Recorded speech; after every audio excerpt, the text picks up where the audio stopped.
welcome to the Interlude with Drew. Hey, what's up, everybody? This is Andrew McCain. It's been a little while, but we're finally back.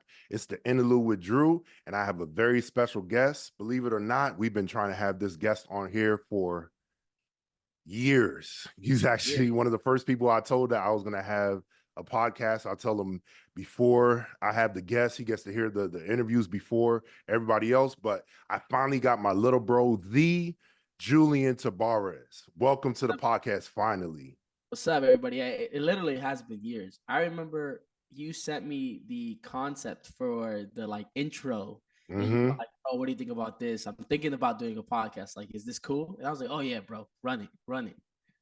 Man, it's a long time coming, but I'm glad we finally got it to work out, bro. How's everything been with you, man? Everything's been good, man. Just been at home, chilling. Yeah, just been enjoying the summer, man, having a good time.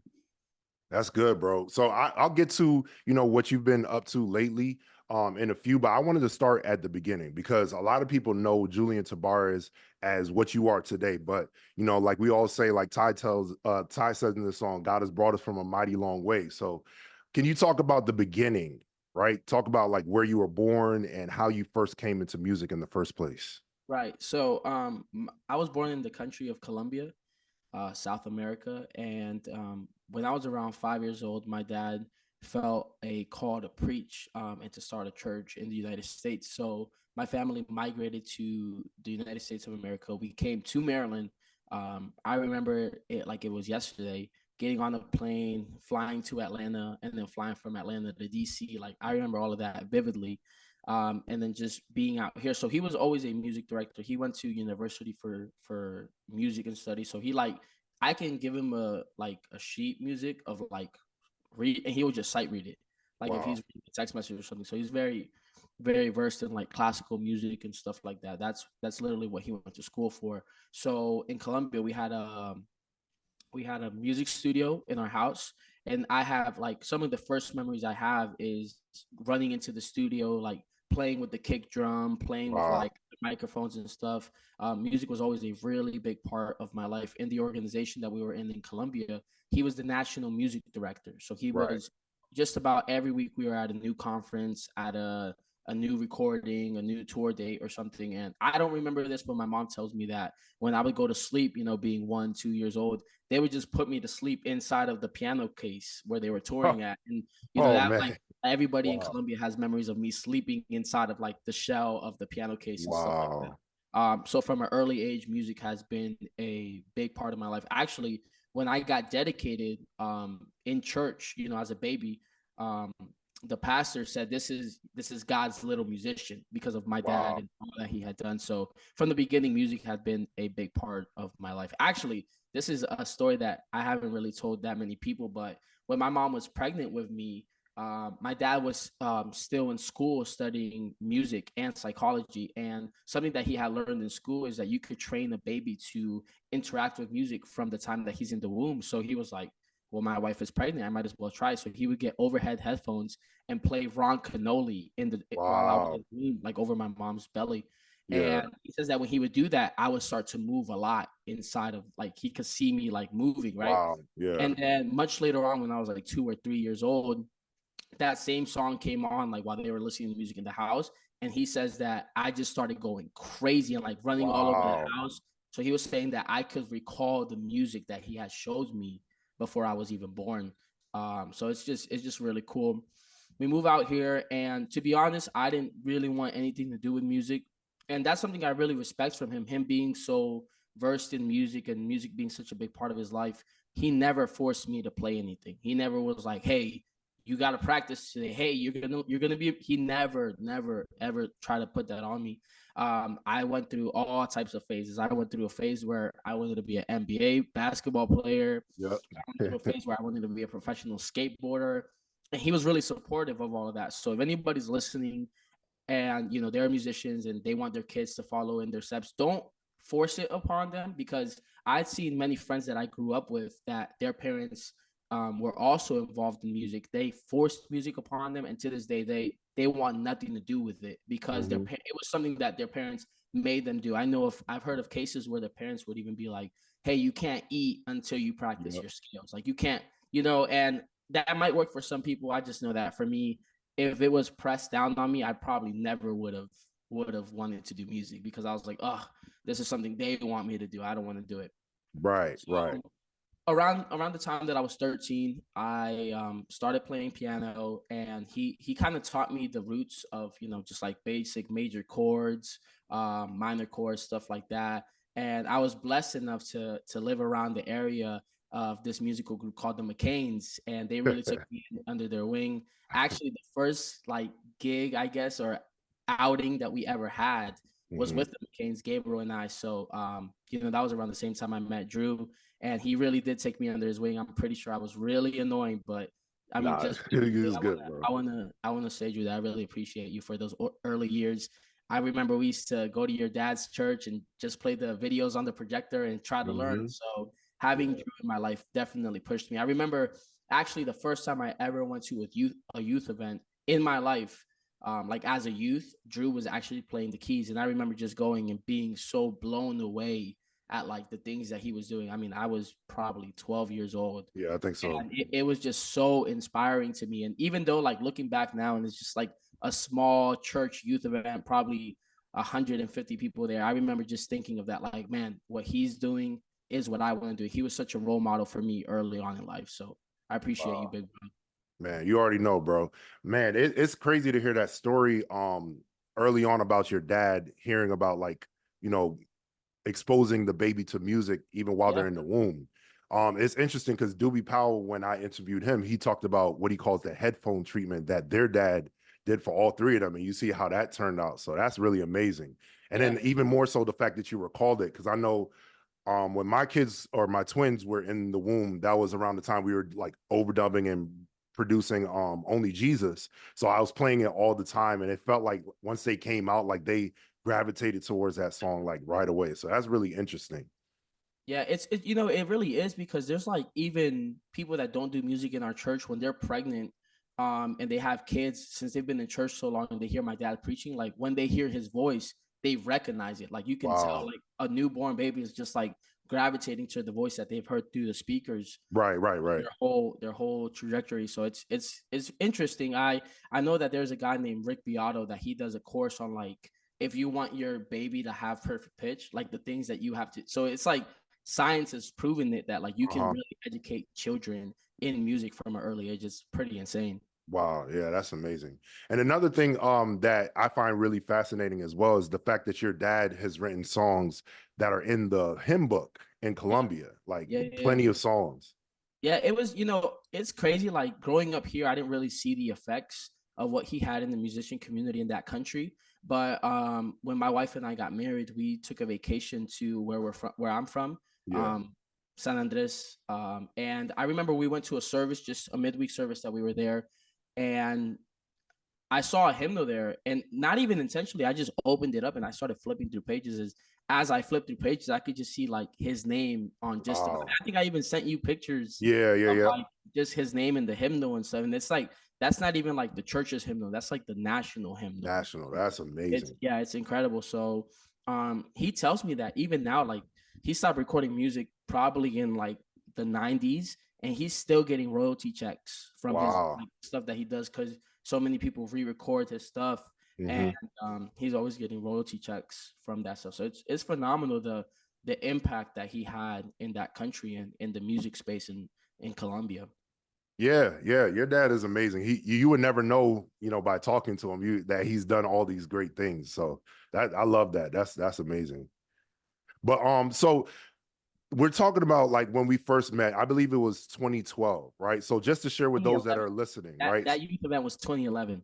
2011. Yep, Because yep. the reason why I know is because that was like around the fall. That summer, I invited Gabriel to go to church. So it was like I met all of Oh, you guys around the same time. wow, that's amazing. Wow. Yeah, yeah, yeah. So 2011. So, and I believe this was at Abundant Life, right? In Baltimore. No, the first time I ever met you guys was actually at Cross Creek in Beltsville. Oh, Beltsville. okay. Yeah. Got you. You were playing, Jeremy was leading.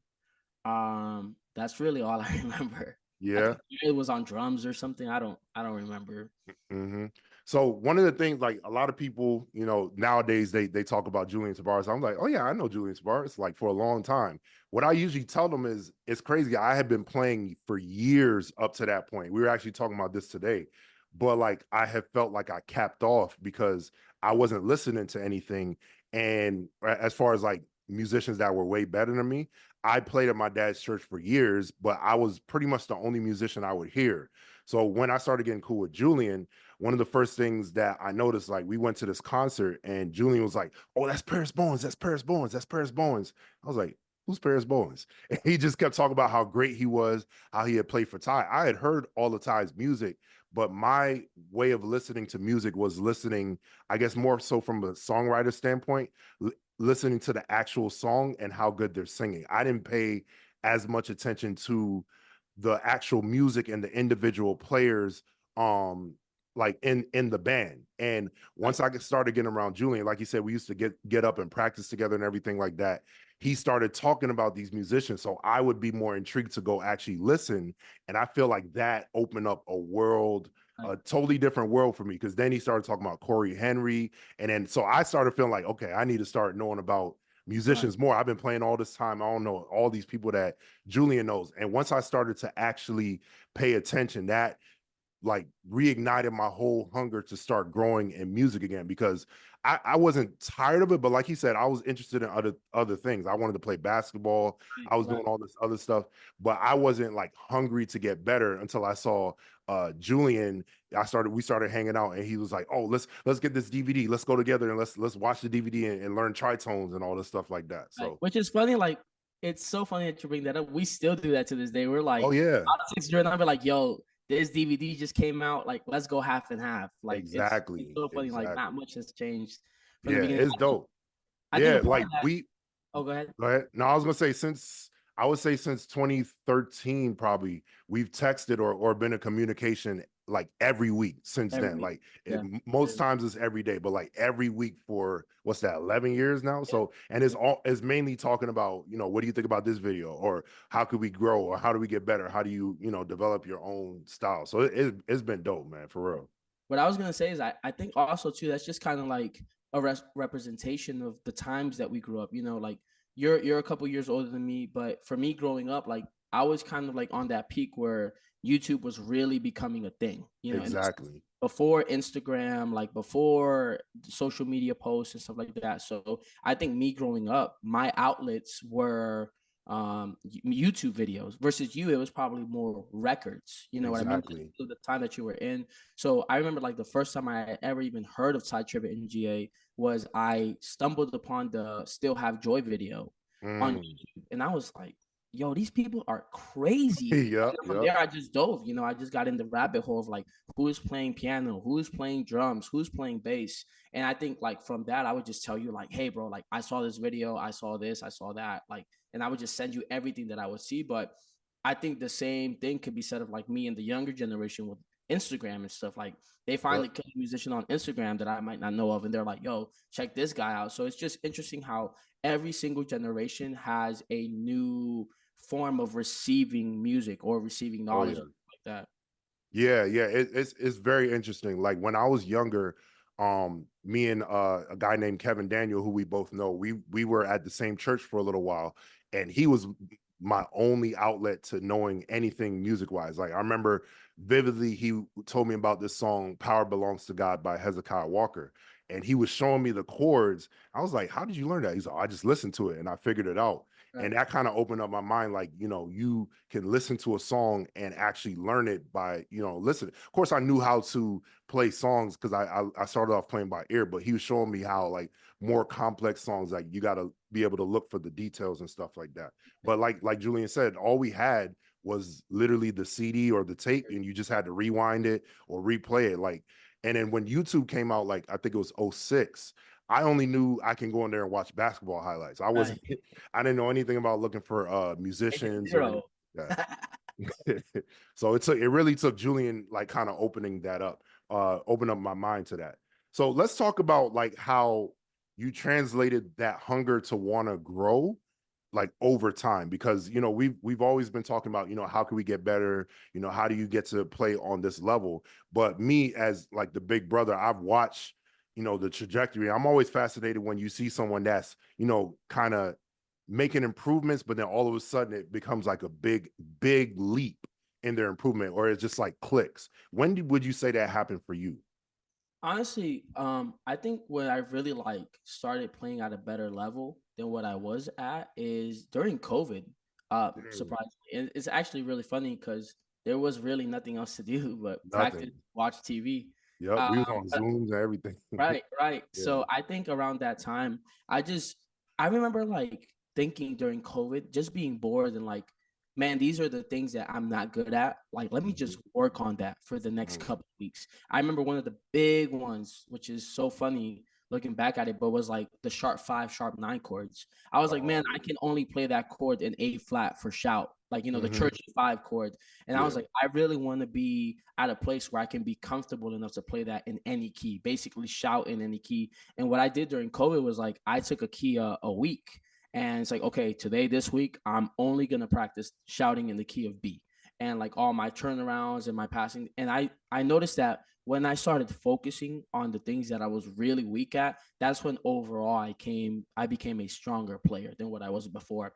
So even Mhm. now, like before we got on the call, like I was literally like taking notes of like stuff that I need to work on because I want to Wow. like write down the things that I'm weak at and work on those to the point where I don't even have to think about it. It's just second nature to me. And then Mhm. after I master that, I move on to the next thing. I've noticed that, I mean, I've been playing since I was 13. I'm 26 now. What is that? 13 years. 13 years. So I Mhm. literally I've been playing the piano as long as I was alive before I even started playing. But just within the last 4 years of COVID, I've experienced the most amount of growth Mhm. versus the other years where I would just like play down and just noodle and play. Because I've noticed that like usually what tends to happen, and we call this practice time, is when we sit down and we just play what we know, we don't make any Yep. progress because we're just running around in circles of things that we can already do. But when we really say like, hey, what are the things that I'm very uncomfortable with? What are the things that I don't sound good at? And we tackle those things. That's really when we see progress. I think when it started to click in my mind was I started to think about it like the gym. You know, when you go to the gym and you're working out your muscles, it's not a fun time. It's like, oh, No. this is a lot of pain, a lot of resistance. But that's the only way that you're going to see progress. If you go to the gym and you just lift the 10 pounds that you are comfortable with every Mhm. single week, you might see a little bit of growth, but not as much as when you put more resistance. So For I sure. like I teach a lot. And something that I teach the students that I work with is like, hey, your practice time should not be comfortable. It shouldn't be fun.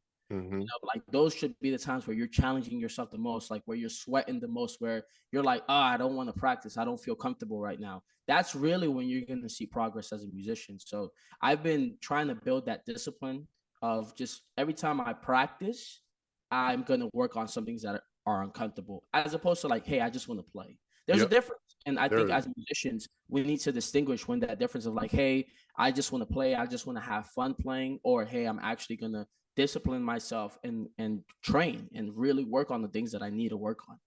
For sure. That's great. Like there's a saying that says in order to grow, you got to get uncomfortable. And that's basically what you're Right, alluding to because right, it's the easiest thing to just, you know, start shedding and just put on some songs that you already know how to play and just play along to them. And you're not right, making any type of improvement because you're doing what is like, you know, just lifting a 5 pound weight over and over again. It's not going to do anything for you. right, right. And I think one of the things too is like we have to be vulnerable with ourselves to actually let ourselves know, like, hey, you're not good at this certain genre, Yep. or your left hand is actually not good. And it's sometimes for I'll speak for myself, it's a little bit hard because you really have to break down the pride inside of you and Oh be like, yeah. oh wow, like there actually is something that I need to do on to get better, to improve. And it's you have to be very vulnerable with yourself to even get to the point where it's like, hey, I don't sound good when I play these type of songs, or Yeah. when I play this chord, or when my left hand needs to do something. It needs to like it takes some humbling to just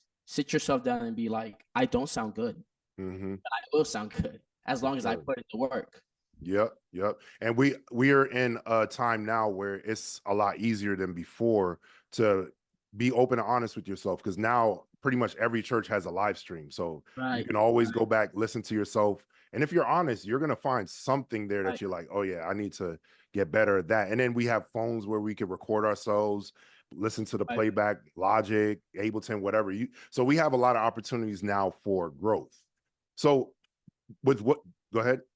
So I was gonna say, I think we've all had the fear of like, man, if I flame, I'm gonna end up on church milk, or Oh, for somebody's gonna sure. screen record this and expose me. I think we've all gone through those thoughts. Yeah, yeah. I've had live stream moments where I had to pray that nobody got a hold of it because it happens Right, right, happens to everyone.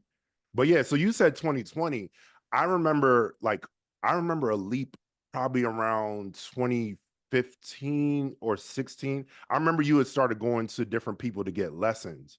And like the way I vividly remember you used to play a shout a certain way, and then right. you went and got lessons from somebody, and then you posted online. I was like, what? Like you were playing the shout and it was like completely different. But like that hunger has always been there. So I believe it was 2017 or 2018 when you played your first live recording. Can you talk Yeah. about that experience? Yeah. So that experience was actually pretty funny. I remember, and I always mention my dad, bro. It's like every podcast I'm Hey, on, people hey, are like, "Can you it's all stop good. talking about your dad?" But it's Nope. just he's had We such love a it. big role in who I am and like where I'm at right now that I always got to give him credit and honor. But I remember when I was younger, and I would get super upset because I wouldn't play events and nobody would call me. My dad would always tell me this. He would always say, it's better to not have opportunity or to have opportunities. And or hold on, I'm blanking out. He would say, like, get ready now, so Mm-hmm. when the opportunity comes, you're ready, as Yep. opposed to the opportunity coming and you not being ready. Right. Right. So I remember that always just being in me. And there's a backstory to that record. We actually got the call originally to play that album. This is the James Wilson Songs for the Church album. Church. Yep. So around 2016, James called me and Gabriel and was like, "Hey, I'm gonna do a record. I want y'all to play for it." And we're I like, remember that. "I bet." Like we set up some arranging sessions at my parents' house. I was living with my parents at the time. I wasn't even married. And we set up and we arranged Oh Magnify, and it was like, bet, like it's lit. We're gonna do our first record. It's gonna be so much fun. Da, da, da, da, da.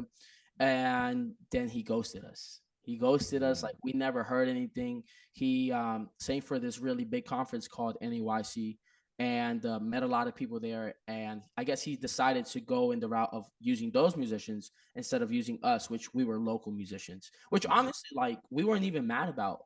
We had even bought tickets to the recording because Mm. we had seen that he promoted it and was like, "Hey, I'm having a live recording on this date." Da, da, da, da. We're like, "Bet, like these guys are way better than us anyway, so we're not even mad." Like Mm-hmm. we're going, we're gonna support. So a week before actually it was the Sunday to the Friday coming up being the recording.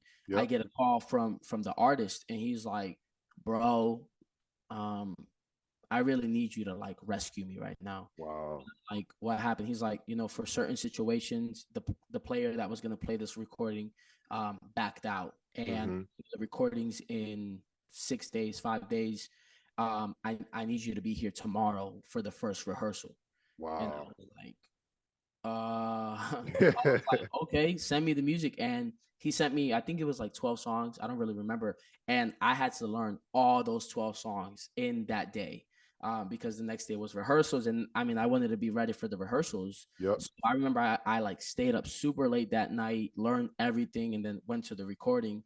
And yeah, we did the first session, and it was a really great experience overall. My first one, and it was the first of like um in the space that we're in, kind of like the first live recording people had. So we were Yeah. all still figuring a lot of stuff out and learning, but it was definitely great to be a part of it.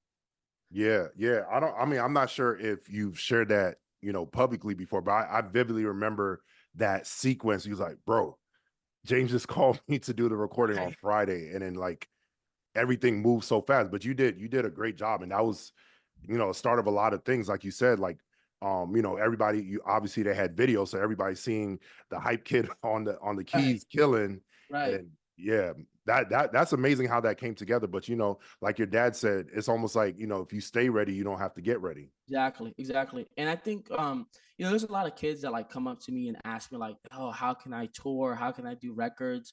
And honestly, like, I don't know for other people, but for me, it was just about making sure that you kind of like what my dad said, like, just get ready, get ready. Yeah. Because every single time that you practice, you're getting ready for something in the future. You're Yep. getting ready for a call in the future. Like every single time you practice, for example, a shout, you're getting ready for when you're going to shout a year from now, 3 months from now, you know? So every single time that we practice, we're working for our future selves. And I think that's just something that we have to keep in mind of like, hey, I have to invest into my future self. Yeah, practicing might be a little boring. These things might be like practicing my scales is super boring. I have to sit here for 10, 15 minutes and just do the same thing all over again. But that's you're investing into your future self For and into the sure. musician that's going to get calls in the future. So that's just super important to keep in mind. Absolutely. Absolutely. I remember, I don't know if I'm thinking of the right one, but there was a Battle Cry tour. Was that your first tour that you went on? Yeah, that was my first tour. How much longer after the recording was that? So that recording was around like the fall. It was that next summer of that Oh, next okay. year. Okay. Yeah. What was that first experience like, finally going on the road and playing for multiple artists and everything like that? It was really cool. I just remember like being mad that I had to learn so much music Oh, yeah. Yeah. because at the time I was working. Like I Right, was right, doing right. music full time, so it was like, when am I gonna get the chance to learn 30, 40 songs? You know what I Mm-hmm. mean? But overall, it was really cool. Each tour has a different like characteristic. That's what I've noticed, in the tours that I've done. So every single tour has a different energy. So that one being my first one was really great because it was a lot of the same people's first time too. So it was like, hey, we Figuring it out. we're all gonna figure it out together. Yeah. Mm-hmm. Yeah, yeah. Yeah. And then was your second live recording the songs for the nations? No, actually, my second live recording was that next year with Frankie. Right, right. Frankie Okay, Taylor's got first you. live recording. So that is like one of also just another way that it goes. It's all a lot about networking. Like you do one Yeah, thing, and because of that, you meet somebody, and then they invite you to something else, and it's just really like a domino effect after that. That's why I always tell people that ask me, it's so important to be a good person oh yeah, because you could be the yeah. most killing musician, but if nobody wants to be around you, you're not gonna get calls. Like Yep. nobody's gonna be around you. So because of that event, Frankie Taylor had seen the videos and was like, "Man, I want to use that guy for my Mhm. recording." And then from there, it's just you meet more people, and that's why I think it's so important to try to do, especially if you're not getting that much opportunities. It's so important to do everything because I've played at events that have had 15 people, but that Yep. one person has connected me to so many things and so many other opportunities. You just never know who's going to be in the building that will be able to take you somewhere else. So For sure. Yep. That's definitely how it works because that's why it's so important to be, integral and give your best no matter what room you're uh, in. Not because it might get you an opportunity, but just because, we as Christians, we're serving the same God of the five exactly, people as the 5,000 or however many exactly, people. So can you exactly. talk about that? Because I've seen you at smaller venues where you're like giving it your all, and I've seen you with the same exact energy on huge stages in front of thousands of people. So talk about that attitude and mindset. Again, one more time, my dad, he just really like taught us when we were younger, you you got to give 100% always because we're playing to an audience of one. That's Yeah. really it. We're just playing for the King of Kings and the Lord of Lords. And I think being told that from such an early age just put in our mind that it doesn't matter how many people are in the room. We're just here to please God. And I think the first like big crowd that I played in front of was actually with you guys when we played in 2013 in Kentucky. Yeah, yeah. I think it was like 20,000 people. Yeah, at But the time. Yep. like honestly, like that, it was so exciting, but it didn't move me because I had just been taught from such an early age of like whoever's in the building doesn't matter. You're just Hmm. here to please God. If there's 20 people or 20,000 people, you have to just give it your all always because he's worthy of it in front of 20 and he's worthy of it in front of 20,000. Absolutely. So thinking like that really takes away all nervousness. When people ask me like, "Hey, how do you not get nervous?" I honestly, I just think that the real answer is just you gotta like put the pride aside because when Hmm. you're nervous, you're kind of like, I want people to see me. I want to make sure that they think I look good. But That's when it. you're used to of like, hey, you know, this is what I do. I do this for God. And I think it's biblical too. Like I'm pretty sure King David probably didn't get nervous to play in front of Saul, Probably King Saul, not.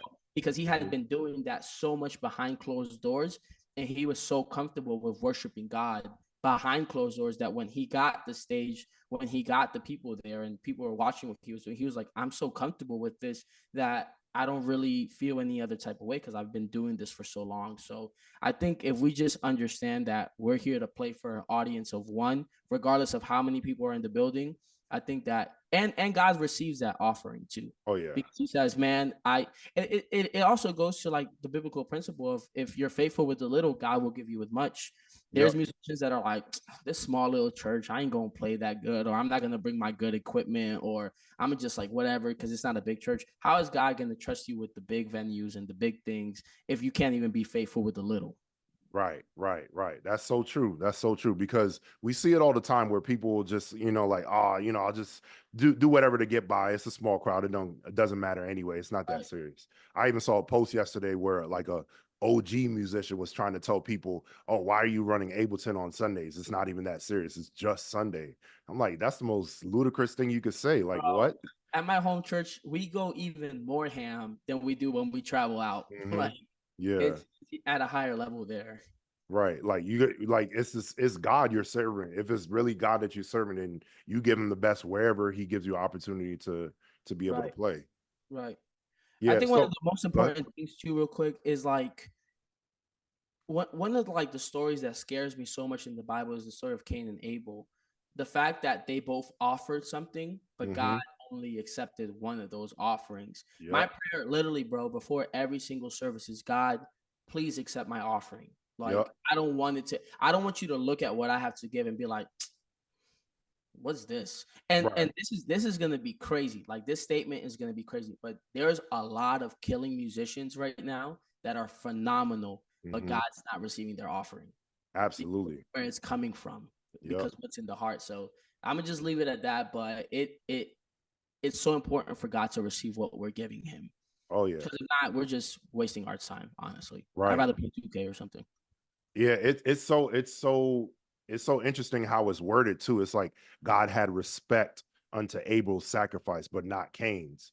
And the Bible doesn't tell us where they were taught what to bring him, but they had to have known what's acceptable.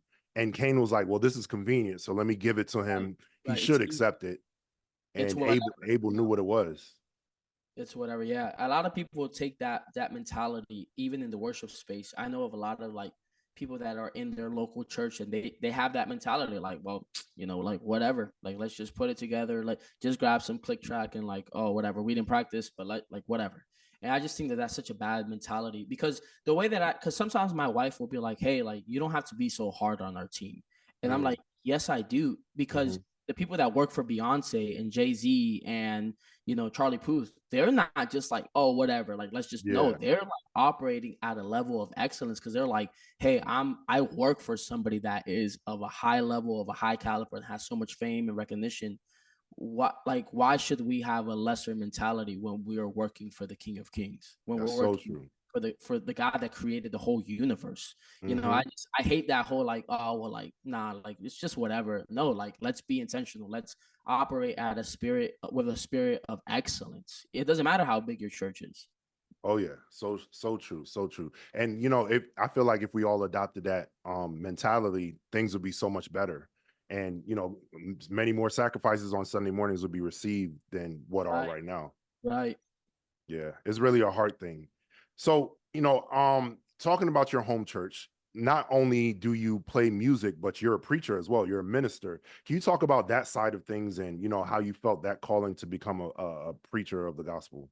Right. I think it's just the way that you said it. It's a calling, if God, one thing that I've said this other places as well, but I really do mean it and I live by it is I always want to give God an empty check. You know what I mean? Like whatever it is that God wants me to do, I want to make myself available for him to do that with me or through me. So if that's playing the piano, if that's preaching, if that's cleaning our church, Oh yeah. you know what I mean? Like whatever it is, I really view myself as I'm just a servant of God. I'm not a musician.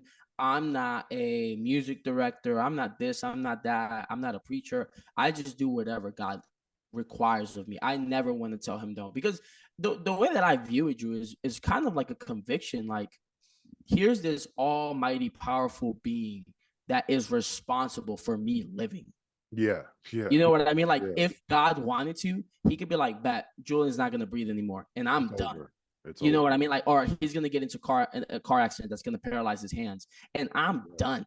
So I kind of feel that responsibility of God has been so good to me. He's blessed me with so many things that there's no way that I could say no to him. And I'm gonna be honest with you, bro. There's some times where I get called to preach that I'm like, oh man, I really don't want to. You know what I mean? Just because I like, for me, preaching, there's such a burden It's on that. so You know heavy. what I mean? Yep. It's so heavy that I'm like, I don't like, I'm not even like in the right mental space to operate under that anointing or that calling. But it's the same thing of like, God has been so good to me. And it's so, I think one of the things that the devil has done is make so many truths cliche. Like, we hear like, oh, God is worthy of it. And it's just Yeah. such a cliche saying that we don't really register like what that What means, that means. Yep. right? But I think if we really do live with that principle of whatever, God, whatever you want, I'll do it because you've been so good to me, because you've given me food to eat, a house to live in, a wonderful family, health. Yes. We just can't say no to him. Absolutely.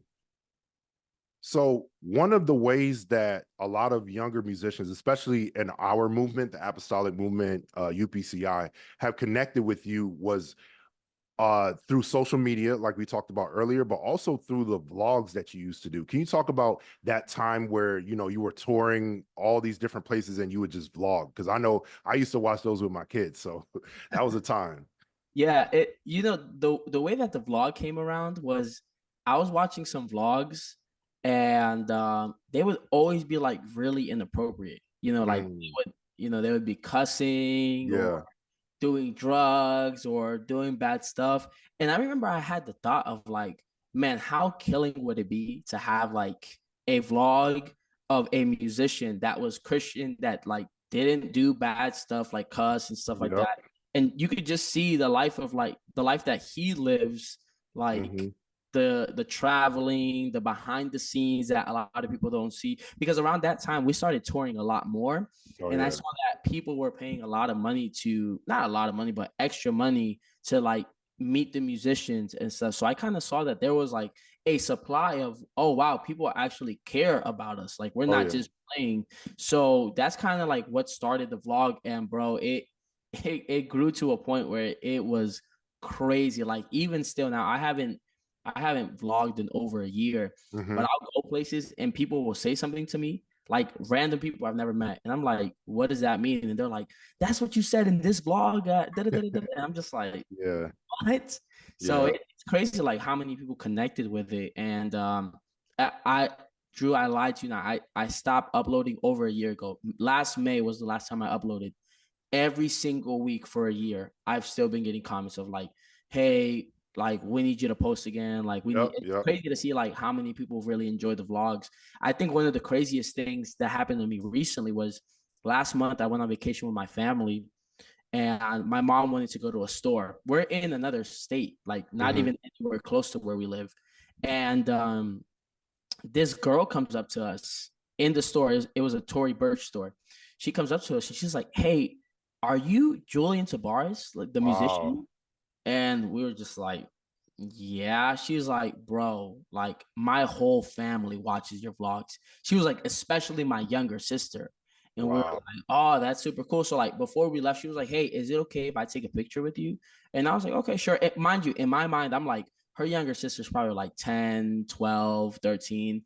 And my wife asked her, like, "Hey, how old is your sister?" Like, just out of curiosity. She was like, "Oh, she's 25." So Wow. it's crazy that like Yeah. even adults, I've gone Yeah. places where even like people that are 60 are like, "Hey, like, we love your vlogs." It's Yeah. funny, as like I think last week, one of my closest friends, he told me like, "Bro, my parents, mind you, they don't even speak English. They only speak Spanish." He was like, "I went to their house and they're just sitting on the couch watching your vlogs from like 3 years ago." So it's crazy the impact that the vlogs had on them. I've always just viewed them as like such a small thing, like Yeah. But no, the impact that it had on a lot of people was actually pretty good. And I think it was like it did the purpose that I wanted it to do, because a lot of people have, like, parents have came up to me and was like, hey, like, thank you so much for putting out stuff that's entertaining that my kids could watch. Yep. They're Yep. not out here watching like crazy streamers, or like they love your vlog. So Mm-hmm. it was a good time. Oh yeah, and one, I think I told you too. Like some people in Connecticut came up to me, and like older people talking about the vlogs. I was like, you know who Julian Tabares is? Like, oh yeah, I know Gabriel Torres too. Like I watched the vlogs. I was like, So wow, funny. It's yeah. And then go ahead. No, go ahead. I was just saying that's funny. Yeah, and then the thing for me that I love is that, earlier on when we started, talking about getting better and everything like that, we used to have to look to people that were not like us, as far as like, holiness, Christians and stuff like that, in Right. order to gain inspiration. And we never would have known that it's possible as an apostolic musician to be touring, especially within our movement. Right. So like you open up people's eyes and kind of, I'm sure for younger musicians now, they're seeing like, oh, I could do live recordings, I could do tours, Right. I could do all these different things that we didn't even know were possible back then. Yeah, yeah, and not have to go. I feel like for me growing up, one of the biggest things. Now, this is more specific to how we grew up in the organization we grew up in. But like, I remember being young and being like, man, if I don't go to Bible college, like, I was just I'm about to never say gonna that. tour. I'm never gonna do any of that. So I Mm-hmm. think, like, guys like Travis Dykes, myself, Gabriel Torres, like, I think we kind of broke that, like, the formula. We broke the Yeah. formula. Yeah. If you go to Bible college, then you'll do recordings, then you'll do tours, then you'll do all these other things. And I think that that's great, because Bible college isn't for everybody. Like, It's it not. wasn't Yeah. for me, And Mm-hmm. I remember when I came to that, just in prayer and stuff. I was so upset, because I was like, man, I It's not gonna literally happen. remember like thinking all I'll ever do is play at my dad's church. I was so sick, because I was like, now I'm not going to tour. Now I'm Mm-hmm. not going to do recordings. Like, now I'm never going to meet anybody. Like, I'll just play at my dad's church. But when the Bible says that his ways are higher than us, he really means that. He Oh really yeah. means that, because it was kind of interesting. The other day I was in like a big meeting, like directive meeting, and Brother Laird was there. Mm. And we kind of got to talking, because we were flying out of the same airport. We had the same connecting flight. And he just pulled me aside and was like, isn't it crazy that you were going to go to my college, like, and be Mm-hmm. there? And I was just like, yeah, I really did want to go there when I was younger. And he looked at me, he said, honestly, I don't even think you would be where you're at had you came to school here. So the thing Wow. that I was like so desperate and so hungry to was actually the thing that like allowed me to grow even more, to become who I was. And hearing it from somebody that was one of our heroes and somebody that we Yeah. respected a lot just meant so much. That's why I just think it's always the number one priority that we should have, is to make sure that we're in God's will. Oh Because yeah. when we're in his will, like, everything will work out. We talked about my first live recording ever, just a little while ago. That would have never happened if I was at Bible college. Right I around wasn't that with time. that. Yeah. So those are all things that you don't see in the Mm-hmm. moment, but that's why it's so important to just trust in God for the season that you're in, even if it's not fun. Like, I remember I was working a job that I hated.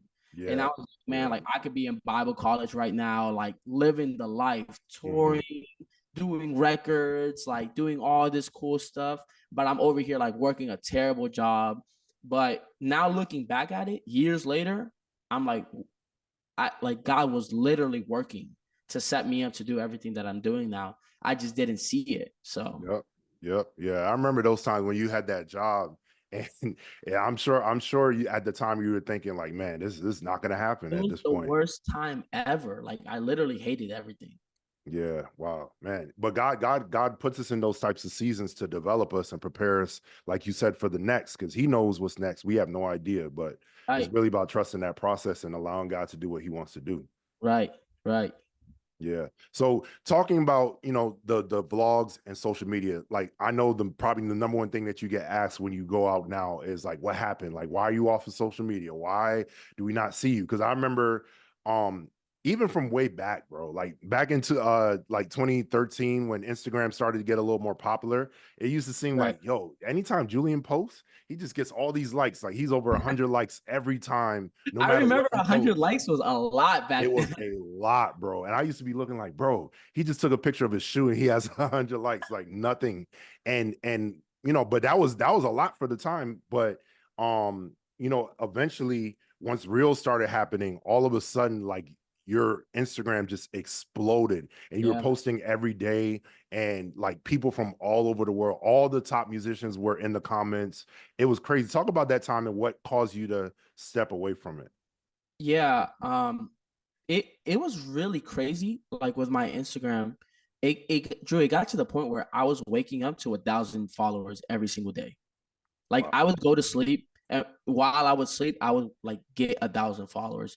It was really crazy. And I think the thing is, I was watching this, and it was like a secular thing. Like it wasn't even about church or anything, but the guy was saying like humans were not created for fame. Like Mm, we don't know how to handle it. We don't know how to take no, it. I'm not saying that I had fame, but no, that was fame. it That was was it was fame. crazy because like some of the people that me and Drew grew up talking about, Hmm. I'm literally having dinner with. You know Mm, what I mean? Like I'm going out, like people that I've been looking up to for years. Like the way that people admire Michael Jordan is the way that I view these people, and now yep. I'm like talking to them on a regular. So it was getting crazy as far as like, man, this is just a lot. But I think as because it was two things. It was like the Instagram and it was YouTube. Those were Yep. two separate things. The main reason why I quit posting videos on YouTube, one of them, there's a lot of them, but one of the main ones that I'm like living in now is when I would travel, man, and I would go out, my whole thought process was, what can I do to put it on the vlog? Mm, And it really took me out of so many situations that I just could have enjoyed, like so yeah. many times that I just could have been present that I Yeah. really wasn't, because the whole time I'm just like, this conversation that we're having right now, can I record it? Like Wow. that's literally like Yeah. as we're speaking, I'm like, is this something that would go good That, on video? And yeah. it Wow. wouldn't really let me talk to you because all I'm thinking of is like, I gotta get content. And I'm not saying that I burnt out. I'm just saying that like for me, I was like, man, I want to be a little bit more present when I Hmm. travel. I want to enjoy the things more instead of being like, okay, how can I put together a story? And the thing that's crazy about my vlog is like that same day, I would edit it at night At and night, post it the next day. all night. You Yep. know what I mean? So it would like make people feel like they were right there, but it was just so much work that I could have just spent chilling with my friends or chilling with the Hmm. people that were there. That's the YouTube side of it. The Instagram side of it, I just kind of wanted to, it's very related to the first one, but I just wanted to be more present. And also in my musical life, I was noticing that I was getting the dopamine Oh yeah. from getting followers and all of Hmm. that, as opposed to getting dopamine from like, hey, this is a scale that I've been struggling with for Improvement. Yep. a couple of months, but now I can like learn it and play it perfectly, and it's smooth and it sounds good. And that brings up, I don't know if this is one of your questions, but it just brings up such a good point that there's so many musicians now that me and my friends, we literally call them Instagram musicians. Yeah. Like that Yeah. minute clip or 130-second clip that they post, they sound phenomenal. But then Hmm. you hear them play a service and they can't even play Totally the different. intro right because all they do is like they have 100 takes of that one pass. Hmm. You know what I mean? And they'll post from their best one versus when you play live, it's like that. It's just That's that it. you can't go back and replay the intro. You know what I That's mean? all it is. It just kind of put in like a caution of me of like, man, I don't want to be a content creator musician. Like I want to be good. I love this craft so much that I don't care if I have a lot of people looking at me, a lot of people watching me. I love the craft so much. I want to dedicate myself to the craft. And social media at that time was just a big distraction for me. Not even just like in the actual posting of it, but in the actual like instead of practicing, like let me just scroll through memes. Let me, you know what I Hmm. mean? So Hmm. limiting that has definitely made me be a little bit more sharp as far as my practice time goes. That's good. That's good. Yeah, it's you talk about dopamine. Like that's you said we weren't created for fame. I gotta be honest. We weren't created to be on social media all the time. I We don't think so. You know what's something that's so like crazy? I read this somewhere the other day and it blew my mind. It said we are the guinea pigs of social media. Yeah, this age group, Nobody right? in life has ever gone through social media but Nope. us. Hmm. And we don't know what it causes to, like, what it does to our Yeah, minds. we don't see the end game yet. We don't know anything. We're literally the first group of people in all of history to go through this. And I just think that there's more. This is going to be a crazy statement, but I think that there's more negatives than there are positives. Oh yeah, for sure, Yeah. definitely. Yeah, you make a great point. Like I completely know what life is like without having the phone in my hand, and being outside, going places, not thinking about recording it, not thinking about, oh, let me check my messages. Like I was 16 when MySpace came out, and that was my first Ooh, social I media. had MySpace. And the crazy thing is, like, we used to have to wait till you go home to Yeah. go on the computer and Yeah. check your messages. And that was a little addiction then, but it wasn't the same because it wasn't on our phone. And Exactly. to see how far things have come now. So it definitely has its place for certain things, but Yeah. there is a Yeah. whole lot more negative for sure. Yeah, and I think it's case by case. For me, I'm naturally somebody that gets addicted to things easily. I'm sure you've Yeah. seen that with like my piano phases of like when I'm really into a piano player. That's Yeah. all I Yeah. talk Yeah. about. But I'm just by default, I have an addictive personality. So if I'm in social media, I'm all in. You know Yeah. what I mean? I'm all day scrolling. I'm all day posting. So yeah, I just for me it was a lot to handle. Not saying that I'll ever like not go back. I don't know. I might maybe one day, but I just know for the time being, it's been really cool to just be like behind the scenes and just kind of work on my own. Bro, I don't know anything. Yeah. I Yeah. literally don't know anything. I don't know who's getting married. I don't know who plays for who anymore. Like I just Yeah. literally live my own life, and it's been really fun to just stay out the way. Yeah, yeah, that's really dope, bro. So we've been talking mainly about Julian the piano player, but um a recent development in few years is Julian the producer. Yeah. And it's just like the way how it kind of expanded as you went on as like a session recording, uh, uh a session player basically. Now as a producer, you're producing like all the time for different people. Talk about how that happened and like what that shift in mindset has been like for you. Yeah, I think one of the biggest things is, and I don't know why people think like this. It's just kind of like the way that it is in church is like if you play the piano, then you're a music director. Like then you can Hmm. lead the band, which is it's not It's true. not. Nope, not at Just all. because you can play piano does not mean that you're like you can be a or a band director. But Hmm. those things kind of go hand in hand. And Yeah. I think for the producer thing, it kind of played that same way of like, hey, you're like you can play piano, pretty well. That means you can produce as well. Right. And I don't think that they go hand in hand. I think you can be a phenomenal piano player and not a good arranger. And I think the opposite. You can be a great arranger and And not a not good even a piano piano player. player. Yep. So the first live recording I did was kind of like I felt like I was just thrown in the water. You know what I mean? Like, and I had to figure it out. And I remember for like each song, I would work like a whole week trying to figure it out. It's gotten a lot, my turnaround time has gotten a lot faster, like the more I've done it, but it really is a skill. It's kind of Yeah. like, I think the way for us musicians to maybe understand it is like, oh, you play the guitar, that means that you're going to be killing at bass. Oh So yeah. Not this even session close. on bass, and it's too complete. Or another one for our world is like, oh, you're good at the Organ. piano, oh, you're Hmm. killing on organ, come play, or you know what I Absolutely. mean. And they're two completely different things. So that's been a muscle that within the last, I would say honestly, since COVID is when I Okay. really started producing. It's just been a muscle that I've been training more and more, and I'm still training. I'm still trying to get into it. But I think one of the most like rewarding things, or not rewarding things, but just one of the cool things was a song that I produced. Tasha Cobbs did at her church, which for me was like, Mm. whoa, that literally in the room that I'm talking to you in, I produced that song, and now she's singing it. So I think that was like, man, a really, really cool thing. To be honest with you, I don't really consider myself a producer. Like I would never like, oh yeah, I'm Julian the producer. I Hmm. do produce here and there, but it's just such a skill that I still have to work so much in, you know what I mean, and get stronger at. Yep. But yeah, that's kind of the transition. It was just kind of like somebody was like, "Hey, can you produce my record?" And I Hmm. was like, "I don't really produce, but sure, I'll give it a shot." And then from Yeah. that record, it led to another one, and then we just did James Wilson's last record. So it's Right. the people have like the more work you do, the more people are like, oh, okay, like we can give him a shot. And I think that's been the case with me where, we've just been doing more and more, and it just spreads more and more the more you work. Yeah, that's amazing. But yeah, you're definitely a producer now, bro, for sure. Like just Man, when I hear the songs that you produce, I'm like, oh yeah, he figured it out. He knows what he's doing. So that's definitely dope. But yeah, I just want to do a couple quick hitter questions, just kind of random stuff, preferences or stories and stuff like that. So first thing, we talk about this all the time.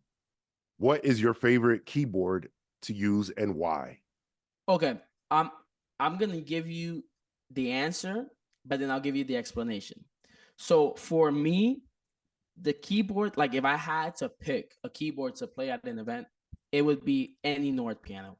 But it's not because of the sounds. It's because it's just such a beautiful piano. It looks really good on It camera. looks great. Yeah, it looks Because great. for me, what I noticed this on a tour that I went on, we did a tour with two artists, and their genres were a little bit different. It's obviously still Christian music, but they lean heavier towards one side. One artist leaned a little bit more towards gospel, and the other one was a little bit more towards CCM. And me being at the grace of the piano that was in the church was kind of tough, Oh because yeah. if I had a montage, I was locked in for the gospel stuff, but then I would struggle for the CCM. CCM stuff. And to be honest with you, this is just me. I think that the Nord doesn't sound as good as the montage for gospel. That's just me. That's me. I think the Royal Grand and the Studio Grand and the White Grand, all of those things sound great, but there's nothing that cuts like a power grand or a full concert grand. You know what I mean? So Yep. I was in those worlds of like, I would show up to a church and see that they had a montage and be like, oh man, that means I'm not going to sound good on so and so set. Yeah. Or I would pull up to a church and they would have a Nord. And so the solution for me has really been the VST route, especially with touring. And most artists, when they go on tour, they have riders. Like they are like, this That's is what the they list want. of gear that I want, and this is what we're not at that level yet. You know Right. what I mean? So I'm at the grace of whatever the church has. So me traveling with my computer and my own sounds, like, okay, these are my gospel patches and then these are my CCM patches, has made me sound more consistent wherever I go. And I'm not limited to the piano that's there on the venue. Right. I remember, I think one of the worst situations, I pulled up to a church and they had a Casio. You know what I did? I plugged in that MIDI cord to my computer and Yep. it was sounding good. So That I happened to me last week. for the situations that I'm in, being able to take my sounds wherever I go. And that's not a new concept. You hear of, Kevin Bond, he would travel with a 70-pound racks, So that concept is not anything new. I think it's just more convenient now that we can put it in our backpack. For sure. But yeah, if I had to pick, I just think the Nord looks better. My friends Oh, and yeah. we make fun of the Yamaha pianos and we say that they look like coffins. Yamaha, Yeah. if you're watching this, still sponsor Drew. He deserves it. No, I get that. It's a beautiful keyboard. Like it looks Just looks good on amazing. video, Yeah. Yep. And it makes like whatever situation look like, 10 times better. But I get that. I get that. All right. So now you talked about, an experience that wasn't so great. What's like the worst experience that you can remember? Let's say since you've been recording and touring. Okay, so just off of the top of my head, I'm pretty sure I have worse ones, but I remember when we were on tour in Canada, our flight got delayed. And because of that, the concert was supposed to start at 7. We were going from like Montreal to like Quebec or something. I don't remember the cities, Yeah. but it was supposed to be like a 2-hour flight. We were going to get there at 4, have time to sound check.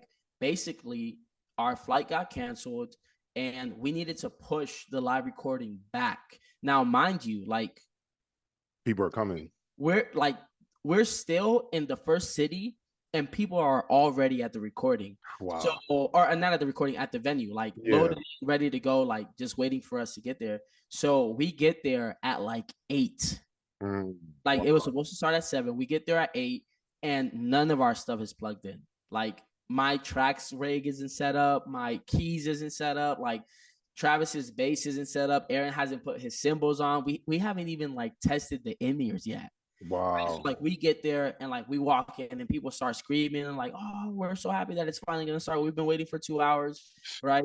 And it was like, if somebody's watching this and they were there and they enjoyed it, like I'm really glad. but on our end, it was so bad. Like Oh man. the in-ears were distorted. Like we weren't able to check the gains on Yeah. everything. Like it was just a mess. Like the singers couldn't hear anything because we literally got there and just started playing because Wow. obviously management wanted it to start ASAP because Yeah, yeah. we're already so behind. What we needed to end up do was like go to another airport, buy new flights, go to an airport that was like 2 hours away, and then fly out of that airport to the airport where we were supposed to go to. Wow. It was just a disaster. Like it wasn't. We tried to have fun, but it just like nobody could hear the talk back. Like none of the singers Wow. even had a chance to put in ears on. Oh, So it's clipped. It's over. it was a complete disaster. Thankfully, from like what we asked afterwards, people had a great time. But Hmm. on the like behind the scenes, Yeah. it was the worst, man. It was the Wow. worst. Wow.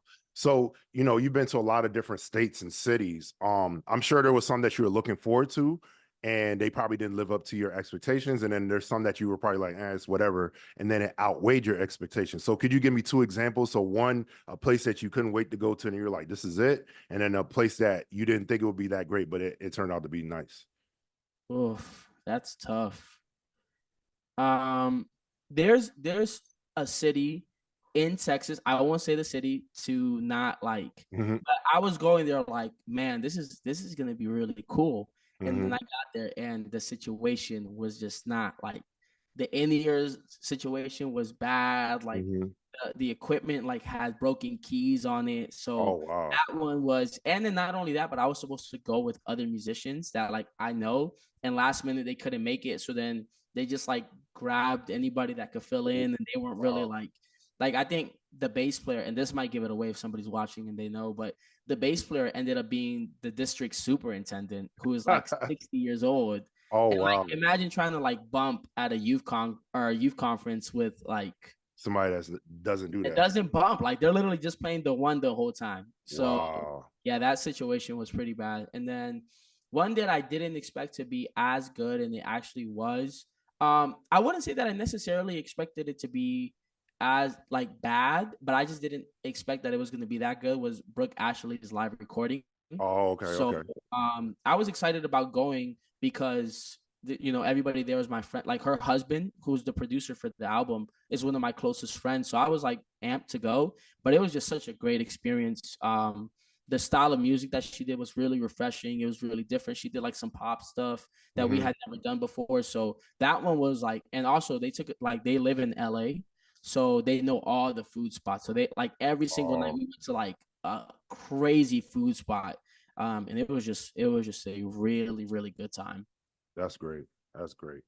So I just want to end, I usually ask my guests if they can give some advice to a younger musician, because I really do pray and hope that this podcast is inspiring. And I already know, a lot of people are going to watch this just off of who's on it alone. So can you leave with some, advice for, different things like, finding your sound, getting closer to God, allowing God to lead you as a musician, whatever, God lays on your heart.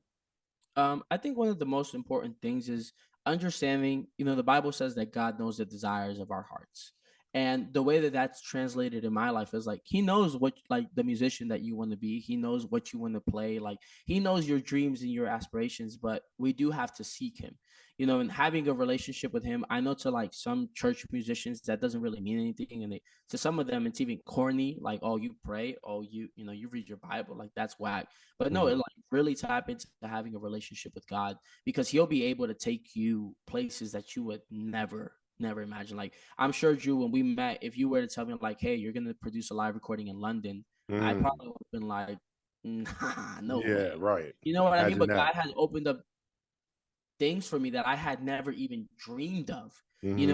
Just because He's been in control of that. So let God be the one to open up your doors, because when God opens up the doors for you, no man can shut that. As opposed to when man opens up a door for you, they can kick you in or out. But when God opens up stuff for you, nobody can close it. I think that's one of the biggest advices that I can give to anybody. Don't be desperate to search for opportunity.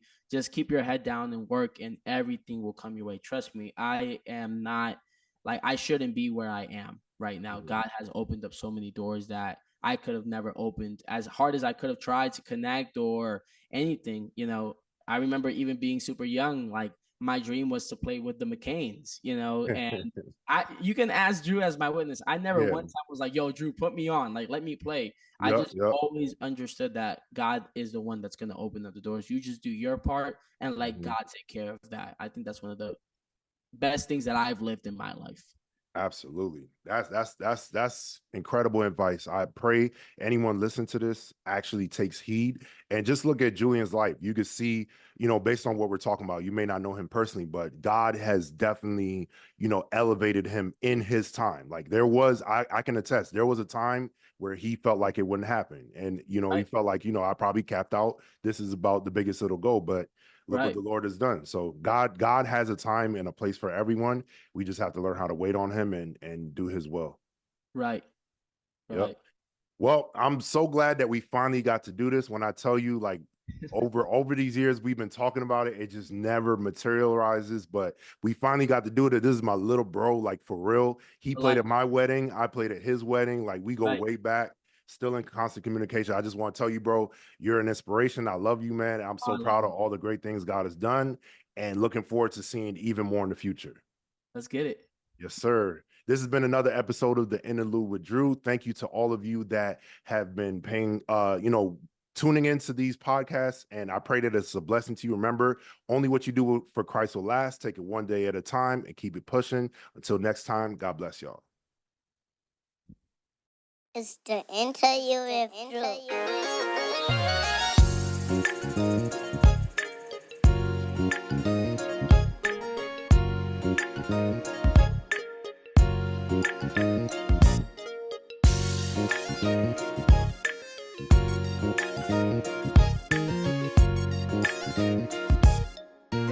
It's the Interlude with Drew.